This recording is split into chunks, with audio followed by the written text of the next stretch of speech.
अगर आप मुझसे पूछेंगे पूरी इंडियन हिस्ट्री में अगर मुझे एक व्यक्ति के पैर छूने हो तो मैं कबीरदास को चुनूंगा। अगर मैं आपसे पूछूं मोस्ट सक्सेसफुल पर्सन्स के नाम बताइए तो आपके दिमाग में कुछ नाम आएंगे।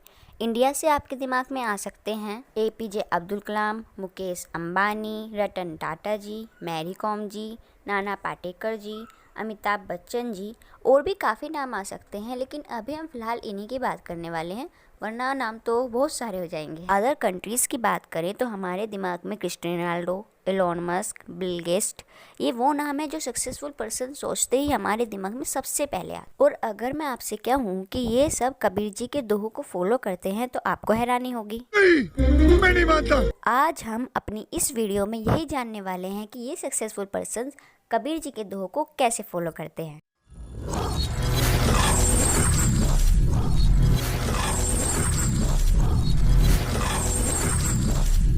ये जितने भी सक्सेसफुल पर्सन्स हैं आज इनके पास बहुत ज़्यादा पैसा है।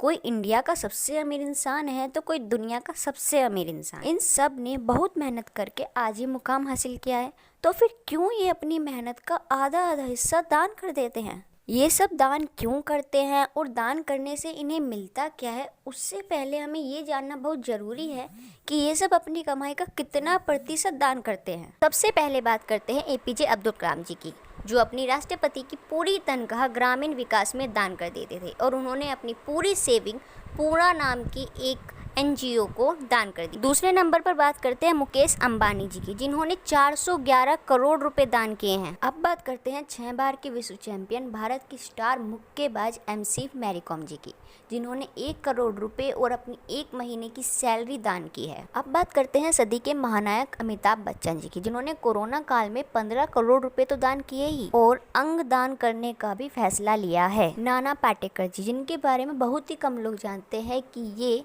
चैरिटीज़ और समाज सेवा के लिए बहुत ज़्यादा काम करते हैं, लेकिन जिसका कभी बखान नहीं करते। ये अपनी कमाई का 90% हिस्सा चैरिटीज़ और समाज सेवा में दान कर देते हैं और 10% में अपना जीवन यापन बड़े ही आनंद के साथ करते हैं। दुनिया का सबसे अमीर इंसान कहे जाने वाले एलोन मस्क ने इतिहास का सबसे बड़ा दान किया है, जिसके अंदर उन्होंने 45,000 करोड़ रुपए का दान किया। अब बात करते हैं रतन टाटा जी की, जिनके दान का कोई लिखित प्रमाण मुझे नहीं मिला है, जैसे कि मैंने और सबका लिखित प्रमाण आपको दिया है, लेकिन मैंने सुना है कि ये अपनी कमाई का 60% दान करते हैं, जो कि इतना ज़्यादा है कि अगर ये दान नहीं करते तो शायद ये दुनिया के सबसे अमीर व्यक्तियों में से एक होते। तो अब ये सच है या झूठ, ये आप मुझे कमेंट सेक्शन में बताएंगे। वीडियो थोड़ी सी लंबी हो सकती है क्योंकि मेरा मानना है कि अगर एग्जाम्पल के साथ बात की जाए तो बात ज़्यादा अच्छे से समझ में आती है। अब आते हैं अपने क्वेश्चन पर कि कैसे ये सक्सेसफुल पर्सन्स कबीर जी के दोहों को फॉलो करते हैं। तो आपने कबीरदास जी का ये दोहा तो जरूर सुना ही होगा, बड़ा हुआ तो क्या हुआ जैसे पेड़ खजूर, पंथी को छाया नहीं फल लागे अति दूर। इस दोहे में कबीरदास जी खजूर के पेड़ का एग्जाम्पल देते हुए ये कहना चाहते हैं कि खजूर के पेड़ का इतना ऊंचा और लंबा होने का कोई फ़ायदा नहीं है, क्योंकि कोई राहगीरी अगर उसके पेड़ की छाया लेना चाहे तो वो नहीं ले सकता, और अगर किसी को भूख लगी हो और वो फल खाना चाहे तो वो भी नहीं खा सकता, क्योंकि वे बहुत ऊंचे होते हैं। एग्जाम्पल तो कबीरदास जी ने खजूर के पेड़ का लिया है, लेकिन वो सीधा सीधा इंसानों के लिए ये बात बोलते हैं कि अगर आप एक समृद्ध परिवार से आते हैं और आपके पास बहुत पैसा है, लेकिन वह पैसा आप किसी ज़रूरतमंद की मदद करने में नहीं लगाते हैं, तो ऐसे अमीर होने का कोई फ़ायदा नहीं है। और कबीर जी के इसी दोहे को सभी कामयाब व्यक्ति आज फॉलो करते हैं, क्योंकि वे इस बात को समझ चुके हैं कि अगर आज उनके पास पैसा है तो वो किसी ज़रूरतमंद की मदद में ही लगाना चाहिए। रही बात ये कि दान करने से इन सब को क्या मिलता है, तो एक बार आप खुद किसी की मदद करके देखिए।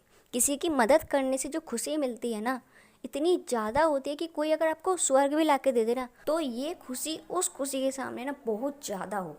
ये बड़ी अच्छी बात कही आप। अब लास्ट में बस आपसे मैं 2 चीज़ कहना चाहूँगी कि क्या आपने कभी किसी की मदद की है, अगर की है तो कमेंट सेक्शन में बताइए। दूसरा ये कि क्या आपके मन में भी कोई प्रश्न है जिस पर आप कोई वीडियो चाहते हैं, अगर आपके पास भी कोई क्वेश्चन है तो आप मुझे कमेंट सेक्शन में बता सकते हैं, मैं उस पर वीडियो बनाने की पूरी कोशिश करूँगी।